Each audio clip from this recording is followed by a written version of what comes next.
নমস্কার, শুভ সন্ধ্যা। যদিও রবি ঠাকুরের জন্মদিনটা পেরিয়ে গেছে 25শে বৈশাখ, সময় করে উঠতে পারিনি, তাই আজকে রবি ঠাকুরের জন্মদিবস উপলক্ষে কবির প্রতি কবির কবিতা দিয়ে আমার শ্রদ্ধাঞ্জলি। কবিতা কৃপণ, কবিগুরু রবীন্দ্রনাথ ঠাকুর। আমি ভিক্ষা করে ফিরতেছিলাম গ্রামের পথে পথে,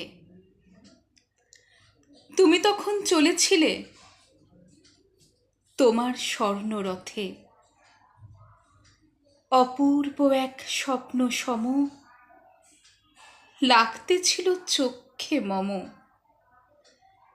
কি বিচিত্র শোভা তোমার, কি বিচিত্র সাজ। আমি মনে ভাবতেছিলাম, এ কোন মহারাজ। আজি শুভক্ষণে রাত পোহালো, ভেবেছিলেম তবে আজ আমারে দ্বারে দ্বারে ফিরতে নাহি হবে।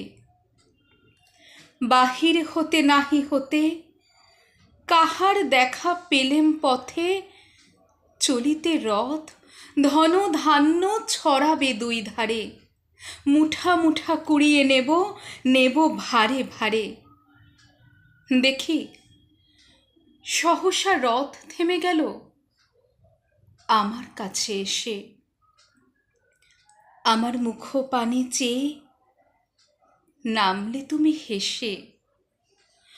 দেখে মুখের প্রসন্নতা জুড়িয়ে গেল সকল ব্যথা।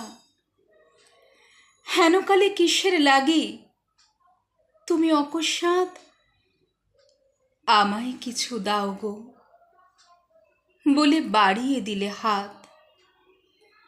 মরি এ কি কথা, রাজাধিরাজ আমায় দাও গো কিছু।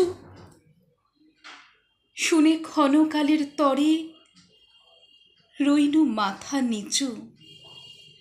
তোমার কি বা অভাব আছে ভিখারি ভিক্ষুকের কাছে। এ কেবল কৌতুকের বশে আমায় প্রবঞ্চনা। ঝুলি হতে দিলেম তুলে একটি ছোট কণা। যবে পাত্রখানি ঘরে এনে উজাড় করি, এ কি ভিক্ষা মাঝে একটি ছোট সোনার কণা দেখি। দিলেম যা রাজ ভিখারি রে, স্বর্ণ হয়ে এলো ফিরে। তখন কাঁদি চোখের জলে দুটি নয়ন ভরে। তোমায় কেন দিইনি আমার সকল শূন্য করে। নমস্কার।